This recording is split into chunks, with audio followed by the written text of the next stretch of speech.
dedicated to each and every one of you who appreciate a great glass of wine. You know what I mean? It's Monday. Let's raise a glass to the beginning of another week. It's time to unscrew, uncork, or saber a bottle. And let's begin exploring the wine glass.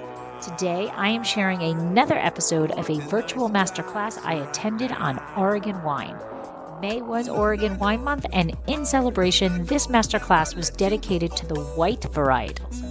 I think many people think red when Oregon is mentioned, and it was interesting to be reminded that there are some great white wines available to us also. Please take a moment to rate and review the podcast. You can do it right now as you are listening. New ratings and reviews are how the algorithms decide which podcasts they recommend to others, and it is honestly the best way to support the podcast. Don't forget to add your email address to the website to keep up on all things exploring the wine glass. Sláinte. Hey everybody, I'm Lori Budd, a UC Davis winemaking program, Spanish wine scholar, sommelier service, champagne and Côte d'Aron specialist, and a WSET Level 2 graduate. You can find Exploring the Wine Glass on all the socials, as well as your favorite podcast catchers. If you haven't subscribed yet, now's the perfect time to swipe, subscribe, rate, and review. Stay in the know about all things wine by visiting my website, exploringthewineglass.com. I promise I'll never tell you what to drink, but I'll always share what's in my glass. Thank you, everyone, for joining. We're going to be jumping around the state talking about white wines.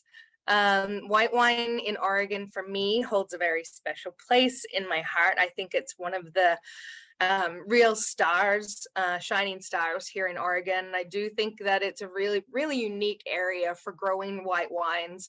And while I certainly focused on reds and have many more red varieties, there are more plantings of red varieties. I feel like the whites are really under appreciated. So we definitely drink a lot of them here, but hopefully there'll be more of them around the country and internationally in future years as well. Oregon, that large state that's wedged in between Washington and California.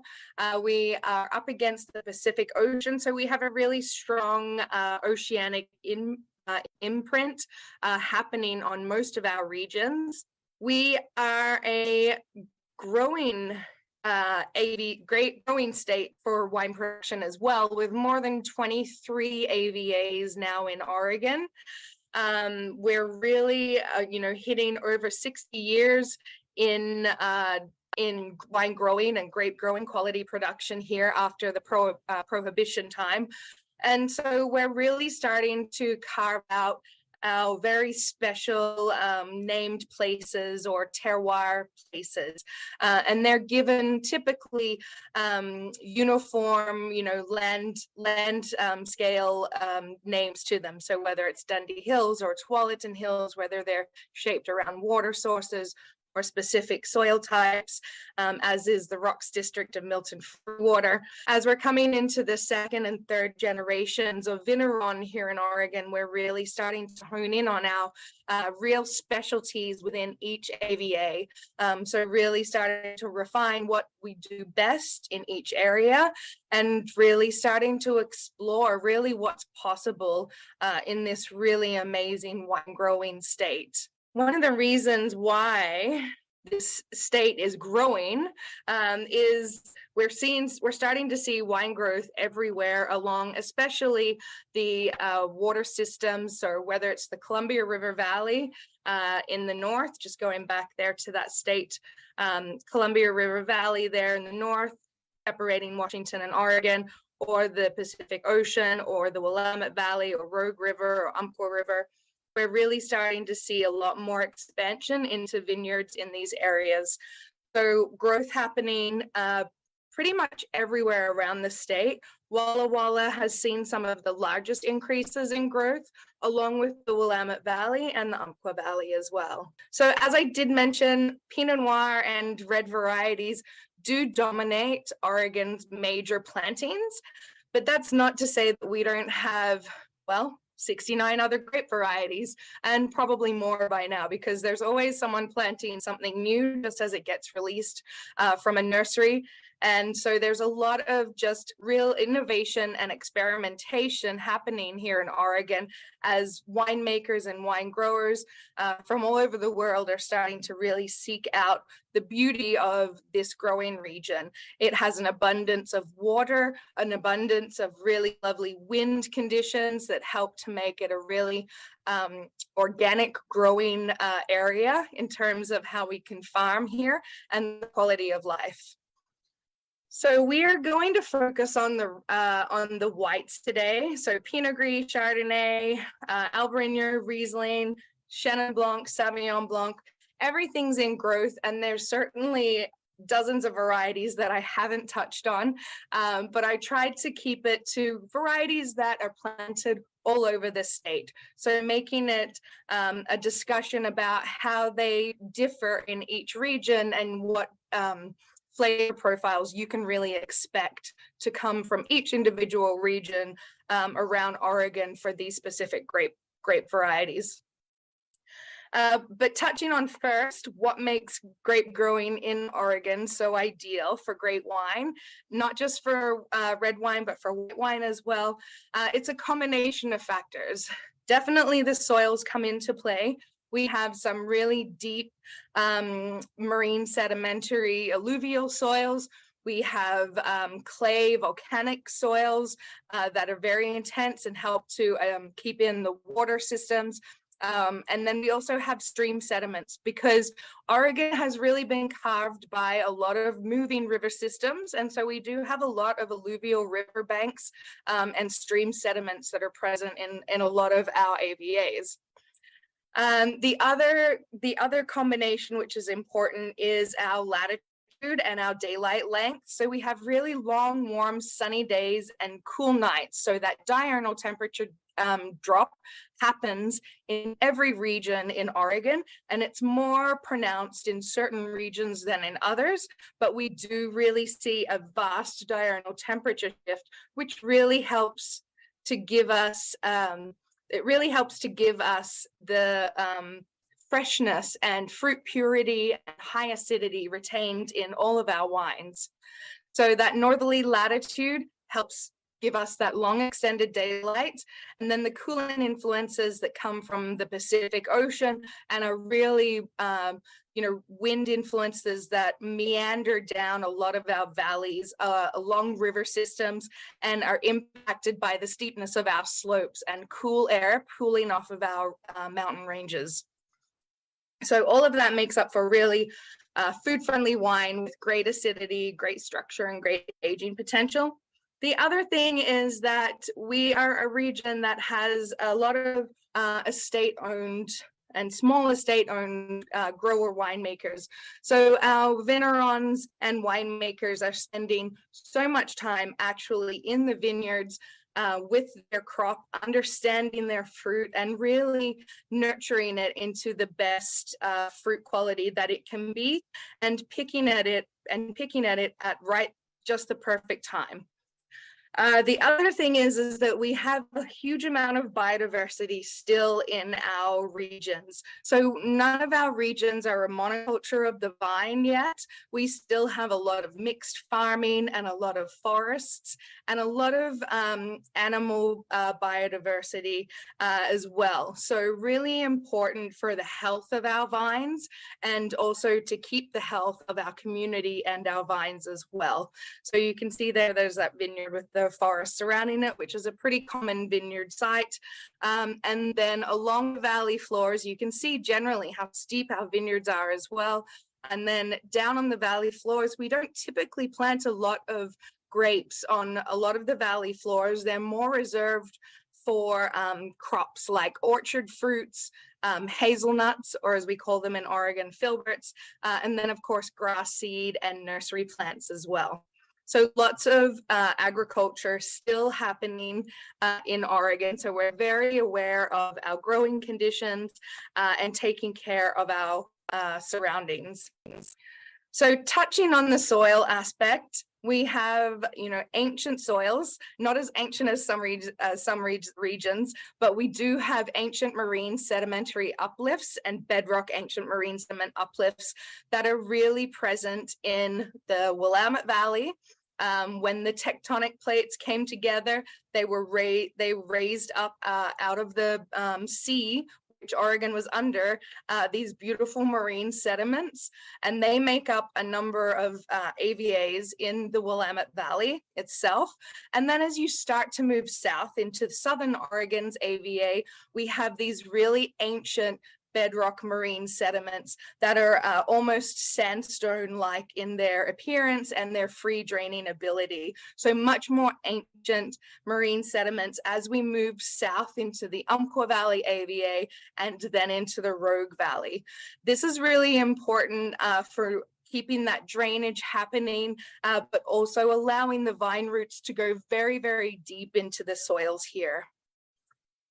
Then came all of the volcanic eruptions and the mountain ranges that really left a lot of basalt lava flows in the North Willamette and the Columbia Valley, Columbia Gorge, and Walla Walla Valley AVAs.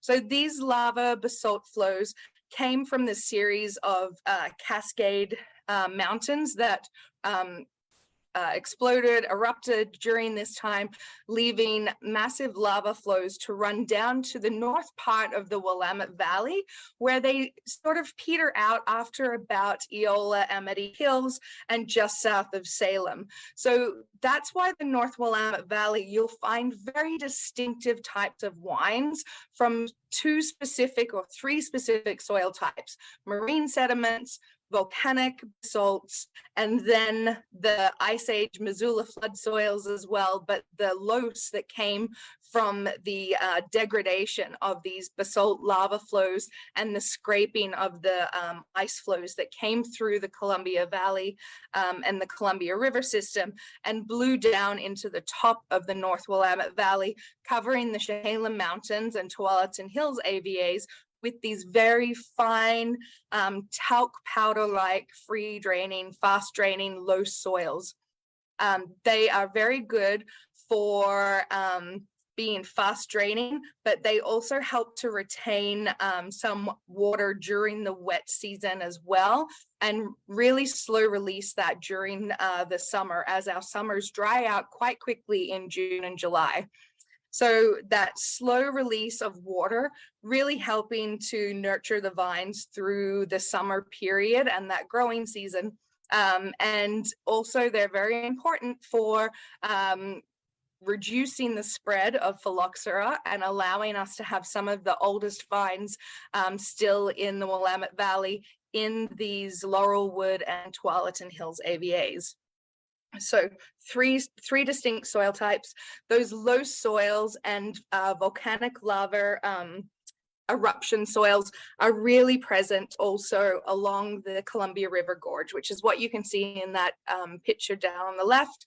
That is really coated in those fast draining low soils, and that spreads from the Columbia Gorge. Even though there's a bedrock of basalt underneath, it spreads east out through the Columbia Valley AVA and into the Walla Walla AVA, where these low soils are incredibly deep. And it's a combination of riverbed soils and low soils that are really impacting the wine styles that are grown in the Rocks District, the Milton Free Water District, and the Walla Walla Valley in Eastern Oregon. Columbia Valley and Walla Walla Valley, of course, are our shared AVAs with Washington State. So then again, moving into the whole combination of what makes this such a great place to grow premium grapes is, again, the fact that we are really formed by rivers and mountain ranges. And as we learn in all of our wine studies, we know the importance of having moving water systems and moderating water systems that can help prevent frost and also help to moderate the climate and cool it down, bringing it away from extremes in temperature. And that really makes for a really even ripening period that can happen throughout the majority of our growing regions. Obviously, it's cooler in the north as we are moving northern in latitude, and warmer in the south as we get in, closer to California and the California border. But those river systems, the Columbia River, the US's fourth largest river system, is incredibly important for irrigation that's required in the Columbia Valley AVA and Walla Walla Valley AVA and much of the Gorge AVA as well. So that river system provides a lot of irrigation for Washington and Oregon, helping the vines to survive during the hot summers, which are much more extreme here than they are, say, in the Willamette Valley. This area also helps to provide really intense winds, which can sometimes be a little too intense, much like the Mistral of France. The river will create that suction out to the Pacific Ocean or in from the Pacific Ocean, but really creating wind temperatures that are in excess of 80 miles an hour. They're incredibly fast, and they can shut down the vines and delay ripening here, which can be a really good thing to help protract that growing season again and let flavor development catch up with sugar development as well. Moving south into the Willamette Valley AVA. So the Willamette Valley AVA is bordered by that Columbia River in the north and travels from Portland, south of Salem, just past the town of Eugene. So quite a large AVA. It's 3.5 million acres in size, and it really is dominated by hillside vineyards. So really benefiting from those foothill vineyards on the Cascade Range and Coast Range. That said, the majority of vineyards are located on that westerly Coast Range side, where they're huddled up against the hills, being protected from the rainfall that comes in off the Pacific Ocean and really benefiting from east-facing slopes that will take the morning sunlight from that eastern Cascade Range area. Moving down into Southern Oregon AVAs, you have the Umpqua Valley AVA and the Umpqua River, which moves through Elkton and out to the sea and down to the town of Roseburg. And that river is very important again for irrigation. And this is where we really start to move into a territory of getting into warmer, drier areas. So the Umpqua Valley has 1 foot, especially in the northern side, in the Willamette Valley's more maritime climate, and then the rest is very Mediterranean and can get very dry and cool. However, the benefit of being in the Umpqua Valley is that the elevations of vineyards here are quite high. And what that means for vineyard development and vineyard characteristics is that during the hot summers, so you will often get 90 plus, 100, early 100 plus degrees temperatures here, but during the evenings they will drop down to as low as 50 and sometimes even lower. So a drastic diurnal temperature shift that really is created by these river and mountain systems. And again, that cool air that really funnels from the Pacific Ocean over the mountain ranges and into the steep vineyards that cool down those vineyard areas really help to preserve the acidity and the freshness of the fruit and the grapes, allowing the vines at night a chance to relax, recuperate, and restore their water reserves as well. Down in the Rogue River, they are bordered to the west by the Siskiyou Mountains, and the Applegate River and Rogue River are both dominant river systems in this landscape. So very meandering out to the sea again.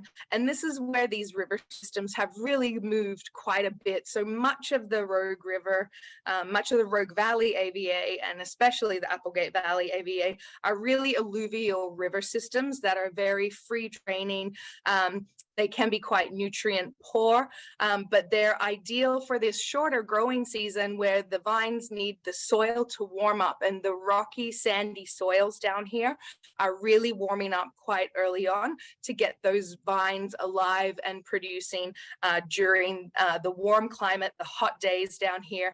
And again, a lot of these vineyards in the Rogue Valley are at 2,000 feet elevation. So they're quite high. 1,600 feet is, the average, but quite high. And again, that really promotes a very large diurnal temperature shift. And what that means down here, because you have the hotter days as well, you get these thicker skins on grapes, more structured wines, and vibrant, juicy acidities that really help to retain the acidity, but also the fresh fruit flavors in the wines. So you get more full-bodied wine styles, but with very fresh, crisp fruit flavors. And of course, it's a beautiful area to visit, as most of Oregon is, but very dramatic in terms of what we see from vineyards there. Very close proximity to all the mountains and rivers in that area. And then sunshine in Oregon. So latitude is a huge factor for allowing Oregon to grow premium fine wine grapes.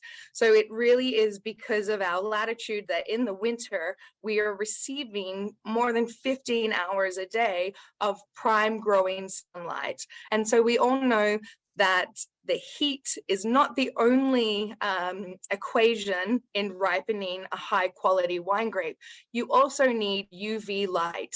And the fact that the UV light here in Oregon is at such a dramatically steep angle, it means that it's not as severe and as hot as in other parts of the country. And so this allows us to both still open the canopy and the fruit zone, de-leafing in the fruit zone, without allowing sunburn to happen. And that sunlight getting into the grapes and into the fruit zone helps to prevent rot, but also really helps to thicken the skins and degrade any green flavors that we would see in these grapes. So really lovely ripe wines at lower alcohols because of this latitudinal shift and the gentle sunshine. Being in Oregon, we get about 2 hours more sunshine during the growing season than, say, Napa Valley does. And then the other unique situation that we have here is really that we have a very sharp Mediterranean climate. Very dry during the summer.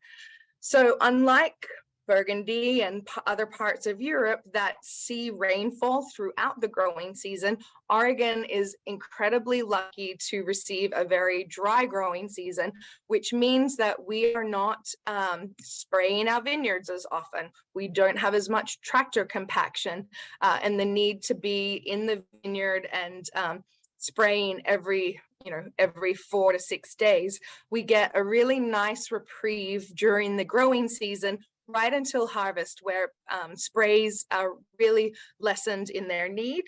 And so our growth period or our rainfall period is really happening from December through April.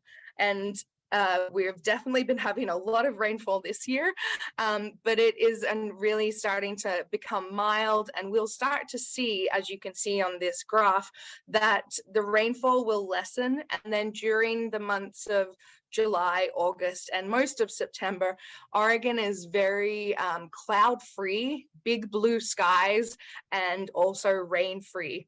So again, that allows us to grow quality wine grapes without the fear of having powdery mildew or botrytis developing during that all crucial growing season when the grapes are really trying to ripen and get good sunshine conditions there. And then finally, that fourth factor is that we are a community of small artisan producers. The majority of wineries in Oregon produce less than 5,000 cases.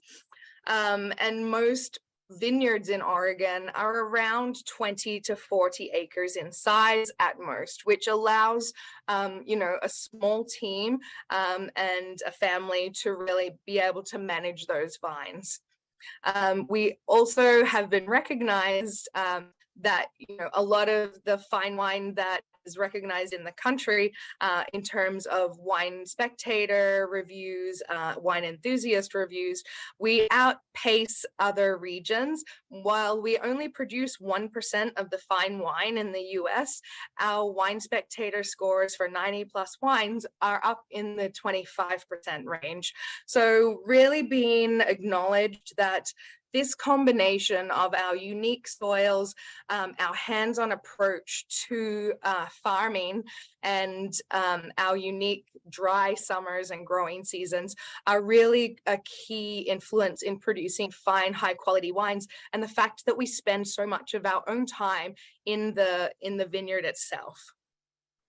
So as you can see here, this is just an example of why it's, you know, so obvious that we are very connected to our place and to really doing the best for our place and for the people that we work with.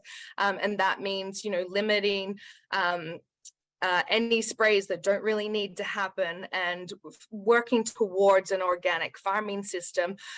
These beautiful mountains, this is the gorgeous Vermentino grape down at Troon Vineyard in the Applegate Valley, but you can see the proximity of the wildlands in Oregon. It's ever present around you, and therefore all of those wildlands are still biodiversity pathways. So we still have a lot of animal life coming through our vineyards. So biodynamics and regenerative farming in Oregon is really thriving. We're seeing an increase every single year in these farming practices. You have someone there filling a cow's horn with biodynamic prep. And then Oregon actually accounts for nearly 52% of the certified biodynamic acreage in the US. And that's a, you know, very good number considering, you know, how present we are in the US in terms of actual vineyard production. That we have some of the largest vineyards. So King Estate is one of the largest biodynamic certified producers in the US and was one of the first in Oregon to go ahead with biodynamic certification. And there's really biodynamic certified and organic certified producers all over the state. Our sustainable certified organization Live, which is low input viticulture and enology, about 47% of producers are in that Live certification, sustainable certification process. And Live continues to move towards where growers want to be, which is often increasing their biodiversity. So adding animals in the vineyard, as you can see the sheep in this vineyard here.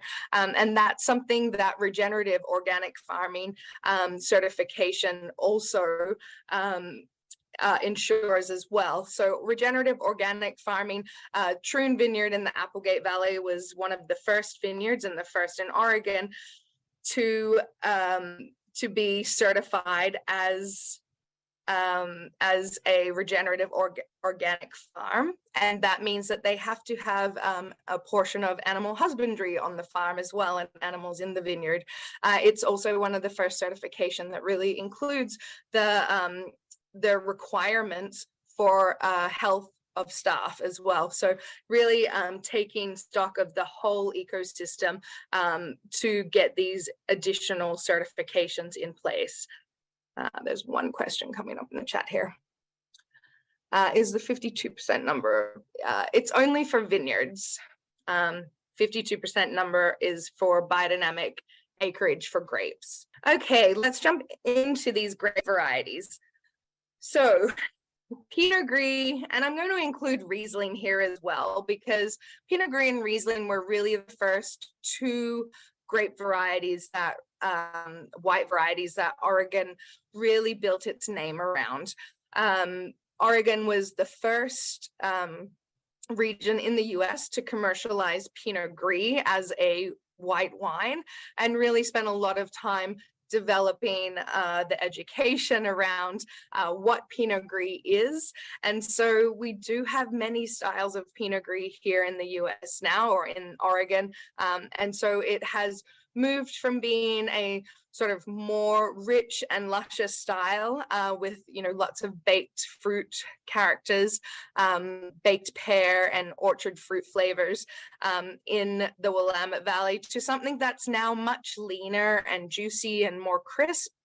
And also styles that are seeing the use of the Pinot Gris skins.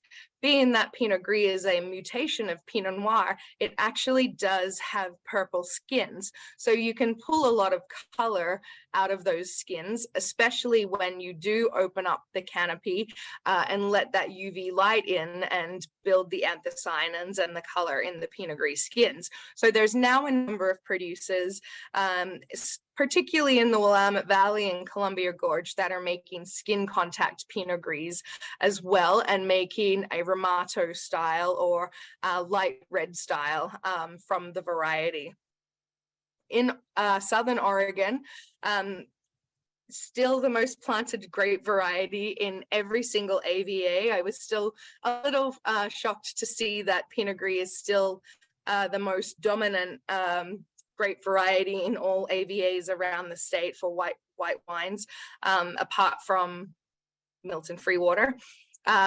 So really, Southern Oregon is still seeing plantings of Pinot Gris happening, although in the Willamette Valley, we haven't really seen continued plantings of Pinot Gris.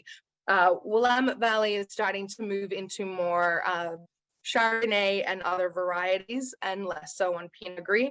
But down in the Umpqua Valley and Southern and Rogue Valley AVAs, there's still plantings of Pinot Gris happening.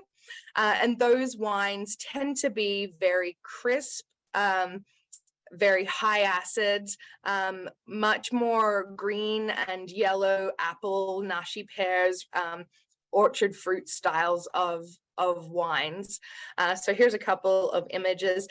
And a lot of the acreage of Pinot Gris that does go into, that is grown in the Umpqua Valley and and the Rogue Valley AVA, actually does go into Oregon appellated wines, like those that you'll see from Acrobat in those cans, or to A to Z or Union as well. Prevalence of Pinot Blanc, it is declining. We don't really see any more plantings of Pinot Blanc. And although it was one of the styles that was the grapes that was originally planted, to my knowledge, there's really no more of it being planted. And many of those that were originally planted are being torn out. That said, there's some really beautiful old vine vineyards of Pinot Blanc as well. But as it comes into, a specific varietal labeling style, they tend to be included more in a white blend. And there's really not too many people using Pinot Blanc as a single varietal wine anymore. So definitely on the decline, but some small producers who are using it, and also some that are, I think, labeling as Auxerrois as well. Yeah, Gewürztraminer is good too, and again, sadly being torn out along with Riesling as well. So I might take a moment just to touch on Riesling now as well, because it now makes up less than 1% of the white grape plantings in Oregon as well, and suffers a little bit the same fate as Pinot Gris is, especially in the Willamette Valley, where you do need to still do a lot of education about the style of Riesling. But for those in the know, there are some beautiful old vine Riesling vineyards in the McMinnville and Eola Amity Hills AVAs and Yamhill Carlton AVAs that make incredibly distinctive styles of Riesling. And the one thing that I think is really special about Riesling in the Willamette Valley is that because of it being such a late ripening variety, it does get the benefit of having a long growing season where you can really build those flavor profiles. And you can also farm it for botrytis as well. So really building in some complexity into Riesling can be a lot of fun in the Willamette Valley with those old vine vineyards. The other thing about white grapes that we mentioned earlier was that they, having that great UV exposure and also the wind exposure really thickens the skins of white grapes.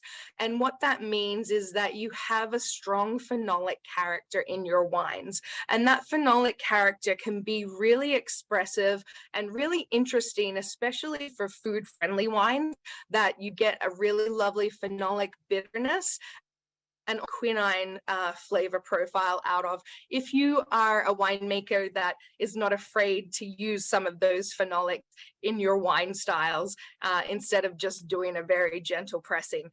And a lot of these grapes like Pinot Gris, like Riesling, like Gewürztraminer, and like Grüne Veltliner, they hold a lot of flavor in their skins. And so in the old world, or in Europe, you will generally find that these grapes are not so gently handled. They will have more maceration times on their skins, whether that's just a complexity of how they're being harvested and the age of the winemaking equipment. But it's generally, you know, the US and, you know, Australia that are really not taking full advantage of the flavor profile grapes, because they are handling them too gently and really just taking the fresh juice and gentle extraction practices a little too far, when they could be making much more interesting wines. And now, a word from our sponsor.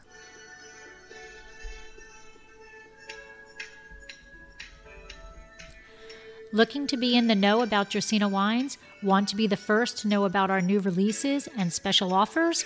All you need to do is sign up for our newsletter. There is no commitment necessary, and I promise you we won't spam your mailbox with loads of messages. Need another reason to sign up? Quite possibly the best reason? You'll immediately get a discount code for 10% off your first purchase and be privy to newsletter-only discounts. Let Dracaena Wines turn your moments into great memories.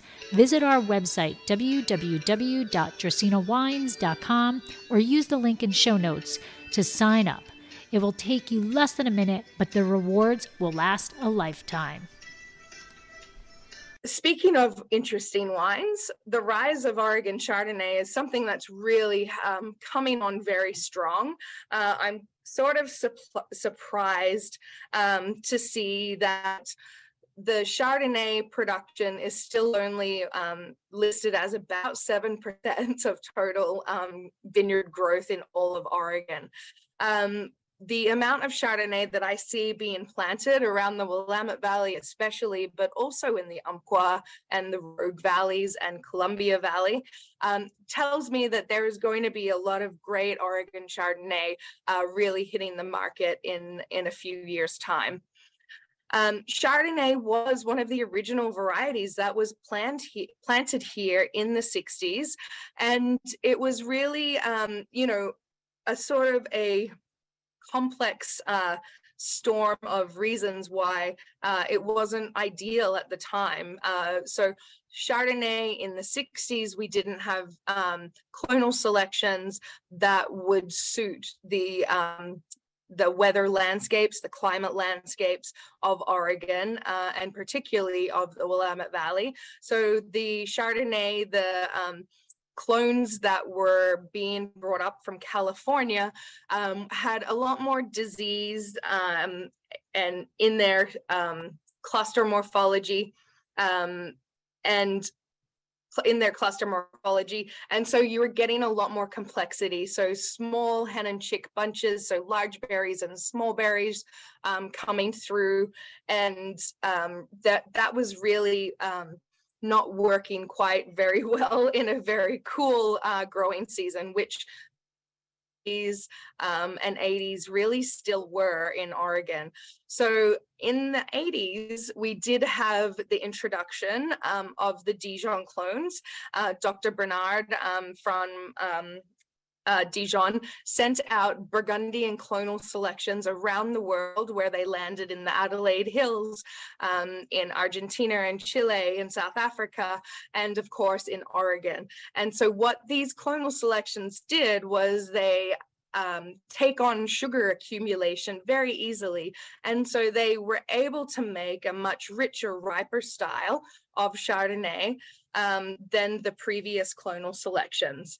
So since the 80s and 90s, we are really, have really expanded the conversation around Chardonnay. The other complicating factor with Chardonnay in the 70s and 80s was that the style of Chardonnay that Americans were drinking was the very ripe, buttery, highly oaked, generous style of Chardonnay. And even the California style, which what it was, that style today has, drastically moved in terms of its style preferences. So now that people are generally looking for leaner, fresher, more mineral and citrus driven styles of Chardonnay, Oregon Chardonnay has really been coming into its own. And it's been quite nice to actually revisit some of these older selections of Chardonnay. The Draper clone of Chardonnay is planted at Eyrie Vineyard, and they will often bring out aged examples of this Chardonnay. And even today, those wines from the 70s are performing just spectacularly well. So unfortunately, it was a little bit of wrong place, right place, wrong time for Chardonnay in the 60s in Oregon. But now we are having a renaissance, and it is really a fantastic, complex, smoky, flinty, minerally, leaner style of Chardonnay that we're starting to see. So a couple of questions. When were the Dijon clone Chardonnays planted? They weren't introduced until the late 80s, so 1988.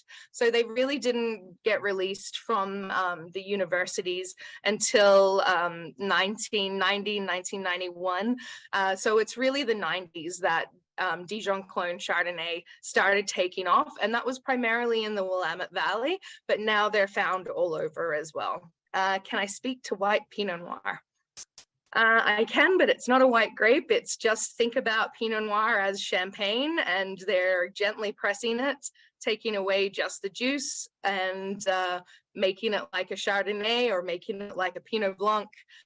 In stainless steel or fermenting in oak. So really more of a champagne method when you make white Pinot Noir, not really bringing any of the varietal characteristics into the conversation. Okay, so Chardonnay is still only 7%, again, mostly grown in the Willamette Valley. In fact, the Willamette Valley is the majority of production of any real grape variety that's grown at level here. Thanks, David, for popping that in the chat as well. Yeah, great article by James Suckling about his excitement over Oregon Chardonnay, and I would have to agree. So far, we've been consuming a lot of it here, but some people are letting it get out, and so the secret's not safe anymore. And Oregon Chardonnay is definitely taking the place of a lot more expensive and increasingly rarer Burgundian Chardonnay on a lot of great restaurant lists around the nation, and rightly so. The wines are really fantastic. Again, really capturing that freshness of our growing season. So ripe fruit, but citrus and white nectarine, white peach, just ripe orchard fruit flavors, with really elegant acid and well handled and very subtle oak influence, giving just a hint of mineral smokiness to the wines. And really no batonnage is used anymore in Oregon Chardonnay. It's all lees contact and extended lees contact to build a creamy, rich mid palate without being excessive and really building it too much. So just a gentle building of the lees on the palates. Question: are Oregon winemakers using a Burgundian style to make Chardonnays, or are we developing our own profile? I think that's still a development question. They have definitely taken from the Burgundian model or the Meursault model, which is to ferment in light, long toasted oak and then keep the wine on its lees for over vintage. So keeping it in barrel for about 10 months, and then taking it, all the lees and the juice, into stainless steel at about that 10 or 11 month mark, and really aging it for another 6 to 8 months just on those lees in a very reductive environment. So removing that oxidative and oak flavor influence on the wines, and bringing in that mid-palate building style. I think there's still some who are still figuring it out in terms of, you know, when, you know, what the balance is of fruit and phenolic structure and acidity in the wines. But Burgundian Chardonnay practices have definitely been a huge influence in the style conversation that's moving forward in Oregon Chardonnay. And you can see there's a ton of Burgundians who are now moving to the Willamette Valley, especially, and really making some lovely Chardonnays as well. Although it has to be said that the Burgundians are certainly finding it that Oregon is not Burgundy and has a completely different growing season and profile that gives to the fruit as well. So they too are having to make adaptations, and that's something that's, you know, that collaborative communal nature of Oregon is one where everyone is really sharing their influences and their understandings and what's happening in their Chardonnay production. So I think like with Pinot Noir and other, you know, grape varieties, Chardonnay is really increasing in quality and popularity very swiftly because of the amount of community collaboration that's really happening around the variety. We're definitely excited about it in Oregon, so it's hard not to, you know, talk to everyone and share your wines and share your styles and your secrets of production when you're making it as well. While I'm on Chardonnay, let's not forget Blanc de Blanc, because there are some fantastic Blanc de Blancs being made now as well. Really complex styles, and you know, Argyle is the king of the extended tirage style, but there's now so much sparkling wine that's being made in Oregon, and Blanc de Blancs are definitely increasing. One more question. Oh, Grüne Veltliner, yes, that's a favorite of mine as well, but I didn't include it in this because it's not quite everywhere yet, and I could be here all day if I talk about every single grape variety that we have. But Grüne Veltliner is certainly a favorite of mine as well, and I love the complexity and the unique flavor profile that it has here in Oregon as well. Okay, moving into Viognier. So Viognier is actually grown in every AVA, although it does really thrive in a hot continental climate like the Walla Walla Valley and Rogue Valley, where its high elevations and alluvial soils really help that grape variety retain its freshness and vibrant energy as well. Super food friendly and really great for age worthiness as well. So good to put in the cellar. So Viognier is a thick-skinned grape variety. It's a pretty rich, oily white wine. Although it originated in the Northern Rhone, it's definitely grown in the Mediterranean regions around Oregon. So the Rogue Valley has some of the largest acreage of Viognier in the state, and is really excelling in this very unique style. So very full-bodied, fleshy, intense fruit flavors, but again, this remarkable energy and vibrant acidity. And the Rogue Valley winemakers are not overly shy about using some of those phenolics and the glycerol intensity of the grape to combine it in a mix of both stainless steel vessels and neutral oak and lightly oaked styles as well. So creating really complex flavors, anything from mango and peach through to the fresher flavors of honeysuckle and tangerine and more citrus fruit flavors as well. It is grown in the Willamette Valley also, where it tends to be a late ripener. So one of those varieties that ripens like Grüne Veltliner towards the very end of the season and really extends the growing season into late October. So very much more of a crisp orchard fruit profile in the Willamette Valley. And then as you move out through the Columbia Valley and into the Walla Walla AVA and also the Rocks District AVA is where Viognier is actually being planted a lot as well. And that makes sense given that the Rocks District is mainly focused on Syrah and Grenache plantings. And the same with Walla Walla, there's a huge amount of Cabernet and Merlot, but there's also a decent amount of Syrah and Grenache being planted there. And Viognier is being planted in small amounts in vineyards with Syrah and Grenache in the Rocks District so that it can be co-fermented as well as made into a white wine as well. So co-fermentation with Syrah, especially in a region that has quite high pH Syrahs or very broad, rich Syrahs, Viognier can bring some lovely crisp acidity and some phenolic texture and wind back the alcohol level and pH just a little bit in those areas.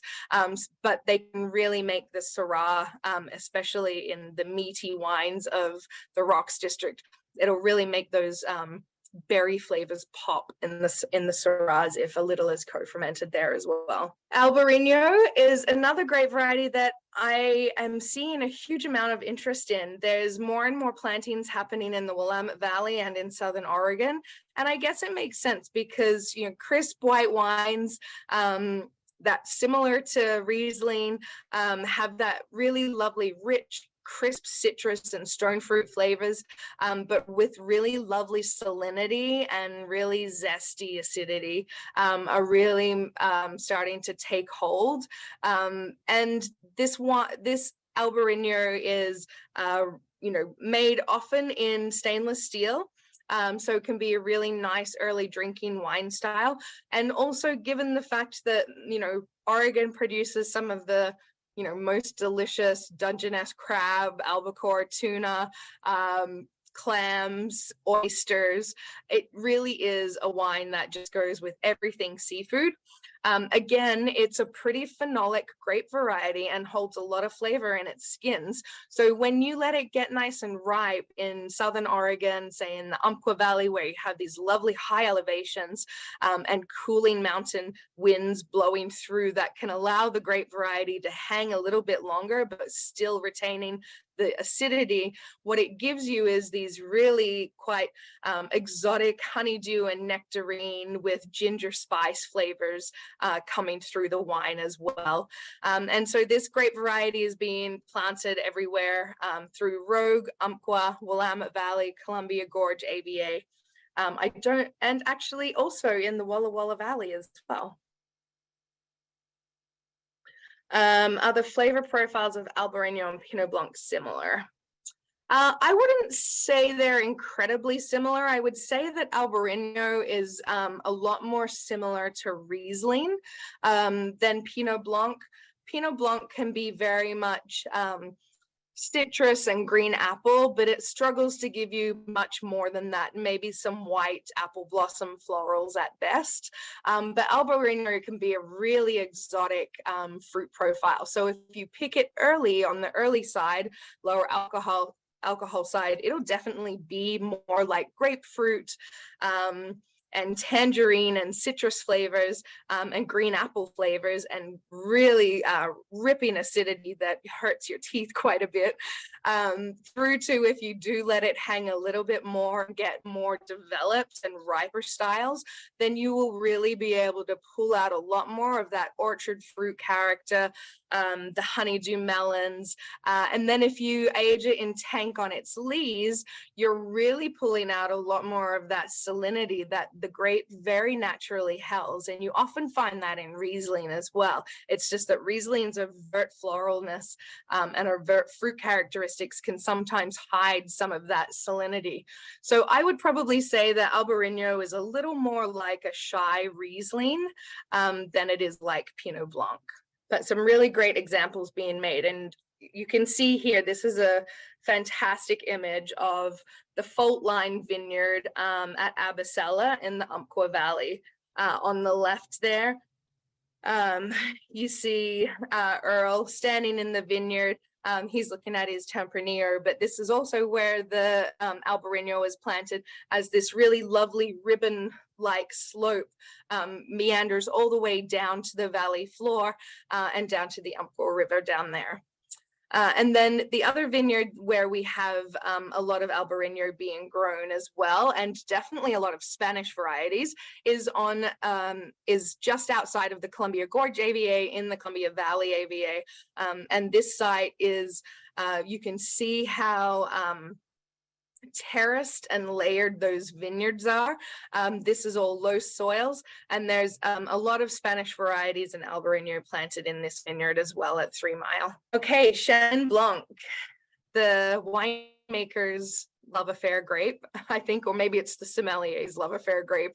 But there's definitely a lot of interest in Chenin Blanc, and people sourcing it from as far as Washington and the Columbia Valley, all the way through the Willamette Valley and Southern Oregon. So slowly more and more being planted of this variety, which really tends to work with the Oregon climate very well, whether you're in a hot, dry region like the Southern Oregon area, especially the Rogue Valley. This will make a full-bodied white wine with lots of yellow and yellow apple and pear flavors, and be a nice medium-bodied style, medium to full-bodied style of white wine. You can barrel age it, barrel ferment it. Neutral oak or just a hint of new oak as well is really beautiful on this variety, and really brings out its nice floral, chamomile, floral notes to the wine. Really exotic. And then if you're working with it in the Willamette Valley or the Columbia Gorge AVA, where we can sometimes be pushing up against the ripening for this grape variety at the end of the season, you can use the botrytis that might develop in late October to really concentrate some of the sugars and bring out more of the quince flavors and ginger spice flavors in Chenin Blanc as well. Again, honey characters coming from botrytis and from aged Chenin Blanc. And you can also, if you like, make this into a beautiful sparkling wine as well. So anything from working with botrytis and not spraying your vineyard as much, to picking the grape on its leaner side and really pushing for an exotic sparkling wine with lots of quince and pear fruit flavors. We're seeing some pet nats coming out of Chenin Blanc as well, which is fun to see. And just a vibrant and delicious fresh fruit mouthful. And then this is a vineyard in the Applegate Valley as well, again just showing the proximity of those mountains and all of those wild landscapes that are so common here in Oregon as well. You can see all the oaks as well, and the protected a lot of people are protecting those oak strands so that the biodiversity and the animals can make their way through between the vineyard pathways. Sauvignon Blanc. This is a fun variety in Oregon, and I didn't really appreciate it until I started making Sauvignon Blanc. Okay, let me see. We got California ruined Chenin Blanc for me. Yes, well, come taste some of the Oregon Chenin Blancs, because they are much more like the Loire Valley, and it makes sense because, Loire Valley river system is much more similar to the Willamette Valley and Rogue Valley river systems as well, Columbia Valley river systems. Much more similar Chenin Blanc to the Loire here in Oregon. Sauvignon Blanc, really unique and exotic. Again, coming back to that UV light exposure and really helping to break down some of the ultra green and grassy herbal fruit in Sauvignon Blanc is what happens when you expose the bunches to UV light. And so you can get very rich, ripe styles with lots of tropical guava and passion fruit flavors from a cooler region like the Willamette Valley, because you're able to expose that cluster to fruit, and being that pyrazines, which are present in Sauvignon Blanc and Cabernet Sauvignon and Cabernet Franc, these can really break down in UV light. So pyrazines are really degraded by the UV light, and that is really what helps to give these more exotic, riper flavors in your Sauvignon Blanc, which is really lovely to see in a cool region. And then in the hotter regions where you're not maybe opening up your fruit zone quite as much, you can shade the canopy, shade the fruit clusters with the canopy, and really allow some of those grassy herbal flavors to come through. So this variety is a favorite that's growing amongst all of the AVAs across Oregon, and again making more richer exotic styles from Rogue Valley, especially in the Bear Creek Valley area, where it's more exposed and has really beautiful open wind conditions and very nice dry conditions there to get it really lovely, ripe with gooseberry and grapefruit and white peach flavors, and lots of spice characteristics, through to the Willamette Valley, where in cool years you'll have more honeydew and green passion fruit characters and gooseberry flavors, through to where you can let it hang and develop, break down some of those pyrazines in the skins and in the flavor profile, and really build a rich fruit, white peach, guava, tropical fruited, ripe passion fruit palette as well. However, no matter where you are, Sauvignon Blanc always retains that really etchy, rooty acidity, quite aggressive acidity, but that makes it so favorable to work with across every AVAs, because you can really play with how much ripeness you want to give it, because those acid levels just do not seem to drop in this style. So really lovely white wines, whether you're barrel fermenting them in neutral or lightly new oak vessels, through to stainless steel tank fermentations with some additional lees aging, and also some sparkling versions are out there as well, which is kind of fun and innovative, which, you know, Oregon is really all about as well. Took a lot of innovation for those first families who pioneered the industry here to come up here and plant all of these great varieties to see what worked. So here are two different vineyards. The one on the left makes one of my favorite Sauvignon Blancs, a Columbia Valley Sauvignon Blanc called the Gorgeous Savvy, made by, funnily enough, a New Zealand winemaker and an Oregon winemaker as well, but really captures the essence of that beautiful Sauvignon Blanc, and often barrel fermented as well. And then on the right, a vineyard in the Willamette Valley, where you can see there's a lot more leaf growth as well here at this point of time in the season. But again, you see those proximities to the mountainsides and to the river valleys, the river edges, that are really important for moderating all of our vineyards and really keeping the high quality, crisp fruit, ripe fruit profiles, so that we can make high quality wines. This is Del Rio Vineyard in the Rogue Valley as well. You don't see it here, but this is quite a steep site, and it really spans up.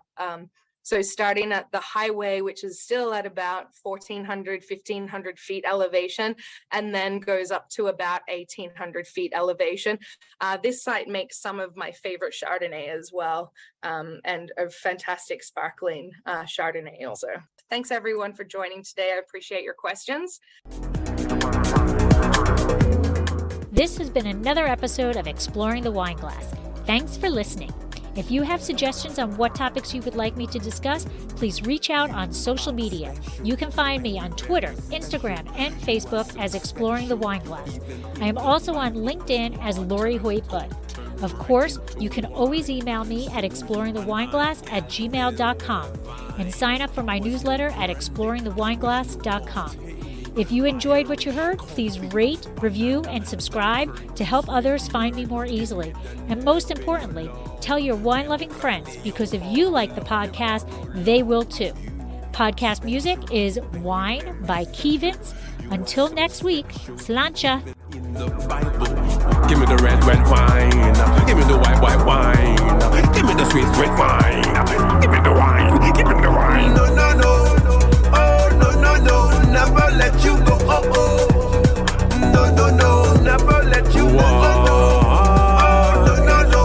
want a nice glass right now. I'm on keeping for my 10,000 tell you. There is always time for a good glass of wine.